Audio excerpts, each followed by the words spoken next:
Mr. Schiff. Thank you. My name is Peter Schiff, and I guess you can say I am in the economic and financial gloom and doom business. And thanks to this body, President Obama, the Federal Reserve, business is booming. And, you know, I would rather profit from America's success rather than her failure, which is the reason that I'm here today. We have some serious structural problems underlying the U.S. economy, and we cannot solve them until we understand them. As a nation, we have borrowed and spent our way into a gigantic ditch. We are not going to get out of the ditch by digging it deeper. We have to reverse the mistakes of the past, not repeat them. Government stimulus will never grow this economy. It will never create jobs. It is the equivalent of trying to put out a fire by pouring gasoline on it. We have to understand that the housing bubble, the financial crisis of 2008, two events that I predicted and warned about, were the consequences of government stimulus. We stimulated our way into this problem. We're not going to stimulate our way out. In fact, the stimulus is actually a sedative.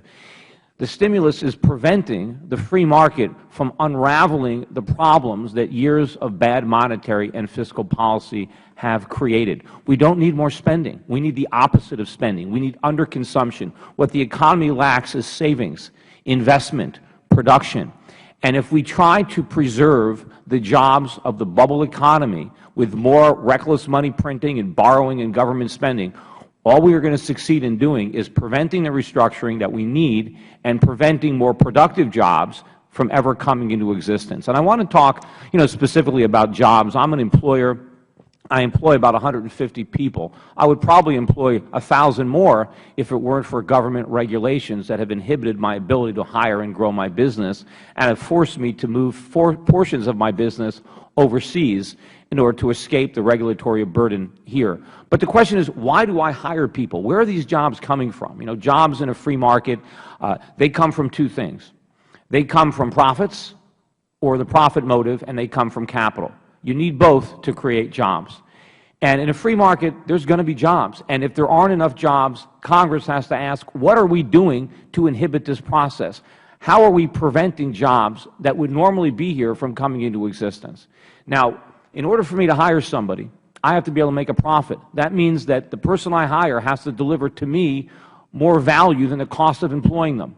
And the cost of employing them is not just the wages I pay them, but it's all the mandatory benefits, the taxes, and more importantly, the legal liability that I incur when I hire somebody. In fact, one of the riskiest things you can do in America is to hire somebody.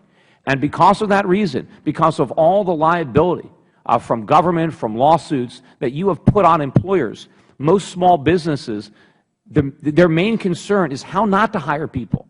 How can I grow my business and hire as few people as possible? That is not something that happens in the market. That is something that happens as a consequence of government. The other thing that you need to create jobs, in addition to profit, is capital. People work for me because I have capital. I have tools that my employees lack. They come to work, I give them an office, I give them secretarial support, I give them computers, I give them leads, I give them a brand, I give them all sorts of things. But where does capital come from? It comes from savings. It comes from underconsumption. Either I have to save it myself or I have to borrow it from somebody else. But there is no money to borrow because it's all going to government or something that government guarantees, like education or home mortgages. There is no credit available for small businesses. It's actually a paradox, but what we need is higher interest rates. Higher interest rates encourage savings. These low interest rates are of no benefit to typical businesses. Yeah, it benefits government. Government can borrow all this money through the bond market. Some of the major corporations have access to cheap money. Wall Street can gamble with it. But small businesses, they can't sell bonds. They need to borrow money, and there's no savings available. There is nothing there. So businesses can't get capital, and there is no incentive now to hire because the costs are too high. You're looking at somebody who's sitting here who was actually fined, and I'd be happy to talk my experience. I was fined $15,000 by security regulators because I hired too many people. Because I hired too many people, I incurred over $500,000 in legal bills defending myself because I hired too many people. Because I hired too many people, I've been on a hiring freeze ordered by regulators for 3 years. They have not let me hire people. They have not let me open new offices, despite the fact that I was dying to do it. I had plenty of demand. My business was growing, unfortunately, thanks to what you guys were doing. But regulators prohibited me from doing this. And there's all sorts of ways that rules and regulations have inhibited my business. In fact, it's now so expensive. I started my securities firm in 1996. There is no way that I could have started that firm today. I have an entire compliance department. It costs me millions of dollars a year just to stay in business, just to comply with rules and regulations that are not doing anything to protect my customers. Thank you, Mr. Schiff. We appreciate that good testimony. Thank you. Dr. Boucher. Well, I want to make 3 quick points. First, on the issue of regulations, I think we need to be very careful that we're very specific about what we're talking about. In today's New York Times, for example, there was an article about whether or not the FDA would regulate new forms of E. coli in our hamburgers. Now, that creates a level playing field, so every producer knows that everyone else needs to make sure that they're not allowing hazardous foods. That's an important regulation, and certainly it costs businesses money, but that's important for consumer health. I don't know when I see that hamburger what's inside of it. That's critical. So this sort of blanket regulatory stuff, we need to dig down deep into that.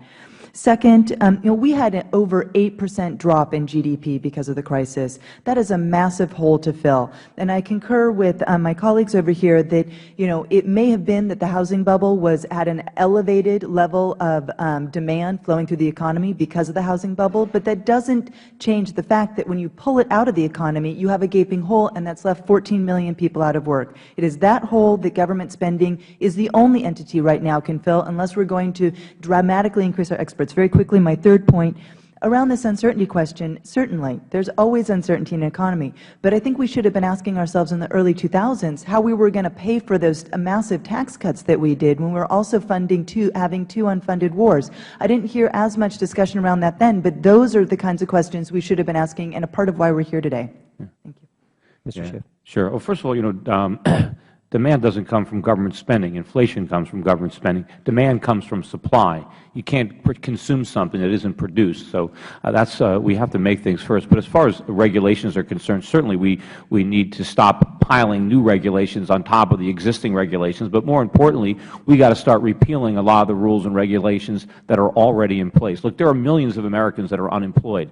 How do we increase the demand for labor? It's simple. You bring down the cost of labor. Regulations substantially increase the cost of employing people, and as a result, fewer people are employed. I mean, there are simple things you can do, from getting rid of the minimum wage law, which you can do this afternoon, which would create millions of jobs, and more importantly, help people get trained for much higher paying jobs in the future. Right now, they're never going to get jobs. But the regulations that increase labor costs and that subject employers to all sorts of lawsuits if they don't create jobs in precisely the manner that some bureaucrat thinks they should be created. You have to level the playing field between employers and employees. You can't lose your rights because you hire somebody. You can't give workers some kind of special privilege and then call it a workers' rights. Workers don't have special rights because they get a job. Everybody has individual rights, and you shouldn't lose them because you hire somebody.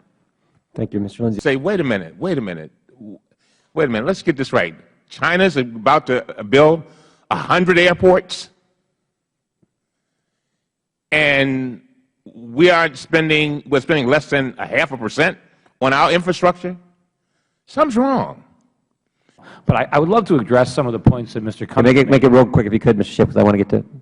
Well, he made so many points, but you're right about one thing, that the bad regulation didn't start under Obama. We have a lot of regulations that need to be undone, but it's not just the intent. I don't argue with you that in some cases the intent of the regulation is good. The problem is the consequences are the exact opposite of the intent. And infrastructure, infrastructure spending doesn't stimulate the economy. It drains the economy of resources. Infrastructure only helps in the long run when you finish the project if it raises the productivity of the nation. But in the meantime, we are too broke. China can put in these airports because they're rich. We're broke. Before we can afford to improve the infrastructure, we need to have more serious restructuring of our economy. We have to start making stuff. We need more factories before we can start figuring out how to make our roads prettier. You can say what you want about the stimulus bill, but I can bring a room full of people who will tell you that they were not able, if it were not for the stimulus bill, they would not have had jobs. I know that it has its effect. I think that any stimulus type of action needs to be very carefully planned. and I think it needs to be very targeted. I mean, Mr. Cummings pointed about he can, when people get a stimulus job, he can see those jobs. Yeah, you can always see the jobs that government creates. What you don't see are the jobs that they destroyed to create those jobs. All the government can do is rearrange the resources. It doesn't create any wealth. But the problem is the jobs or the wealth that gets destroyed is more productive than whatever the government replaces it with. And so, on balance, the country is poor as a result of that. And it doesn't, the fact that if we send out a stimulus check, it's not going to stimulate the economy. If an American goes and buys some more products that were made in China, how does that help our economy? It runs up the trade deficit, and now we had to go deeper into debt to spend that stimulus check. All of that is counterproductive. And we're going to continue to repeat this mistakes. We're going to keep on throwing gasoline on this fire until we incinerate the entire country. That was the deal. I would argue Standard & Poor's downgraded this because of the lack of the deal, the agreement addressing how serious this situation is. And to insinuate that, oh, it was because Congress had a vigorous debate, I thought that's what we're supposed to do in Congress, right? Congress is certainly supposed to have a vigorous Yes, debate. exactly. Part of the puzzle, though, was that this Congress refused to put raising taxes, especially on the wealthy, as a part of that package. And that would have been an important way to get to the goal that S&P wanted. I mean, you sort of— And an important way to tax the people who create jobs, too. And that caused the crisis. Yeah. Mr. Schiff. It was And definitely— we're going to get to the good doctor from Tennessee next. Definitely the deal, not the discussion. And with due respect, I did call the financial bubble, and I criticized S&P and Moody's and Fitch at the time for putting AAA ratings on bonds that I knew were going to go to zero. And in my opinion, S&P didn't downgrade the United States far enough. That's the problem. Let me just say this. I've read this 50 million times. Their concern was that there were members of Congress that were going around talking about not raising the debt ceiling. That was one of their major concerns, and saying we don't have to do that. That's what you should have done. If you didn't raise the debt ceiling, then we could have cut spending. So you said that we were paying our bills. We don't pay our bills by going deeper into debt. That's avoiding paying our bills and guaranteeing eventual default. Let me interrupt. Do we tax too little, or do we spend too much as a government? I mean, look at our deficit. Exactly. Relative to other countries, we are a relative low-tax country, and we are not a relative high spender. Are we a high-spending country? No. We're not? No. Well, how did we get in not this relative mess? to our GDP and relative to other countries. No. I mean, I would be more than happy after this to send you a series of charts that document this. Mr. Schiff, do you have a comment on that? Make sure your mic's on, Mr. Schiff. What percentage of my income should the government take? What do you think would be fair? I'm not going to give you Well, a just number give me a right guess. here. Yeah. Well, what do you think would be fair? You say I'm not paying enough taxes. How high should my taxes be? What percentage of my income should be taken away from me by the government? We have a progressive income tax Right, but structure. what do you think we would have— half, 60%, 70%? How much should they take? Wow. Well, that is so far beyond. Well, we're going to wait. But I'm just, Hang on. let me say that, taxing the rich. The gentleman from Tennessee has the time. Yeah, I'll just interrupt. Taxing the rich is a great idea till the rich run out of money, and that seems to Well, be no, the my problem is process. I'm already almost paying Hang on a half my second. income in Hey, taxes hang on a right second. now. Hey, hang on a second. That is impossible. No, it's not impossible. Incorrect. No, it's not. Okay, You want to see my tax returns? Mr. Chairman, let's shift gears for 1 second, Wait, because this is going to go on forever. 35. Dr. Boucher, do you feel that government, Dr. Boucher, do you feel that government jobs create revenue? And I think you said that the stimulus one had the majority of jobs created were private sector jobs. Do public jobs create revenue, or do they just cost the taxpayers money? Recovery dollars that go on to communities to, say, build a bridge. You hire engineers, typically in the private sector, some in the public, some in the private. You hire contractors. You hire people that do concrete. You hire a lot of folks in the private sector, and then that has spillover effects. So that if you hire that person who has the concrete, and then they go and they have more money, and so they spend it in their community, that's how those private sector jobs are created, both directly and indirectly. Mr. Schiff, do you feel that's a good return on your investment to spend those tax dollars that way? I mean, what's your chance of making a profit? Well, first I want to point out that 99% of my income is taxed at the marginal rate. So the marginal rate is my rate. And if the Federal Government has taken 35% of my income, and then another 3% for Medicare, that's 38, and then when I have the State of Connecticut now almost 7%, over 45% of my income in tax, and that's before I pay any property taxes or sales taxes or anything else like that. And if you raise my taxes much more, that's it. I'm done.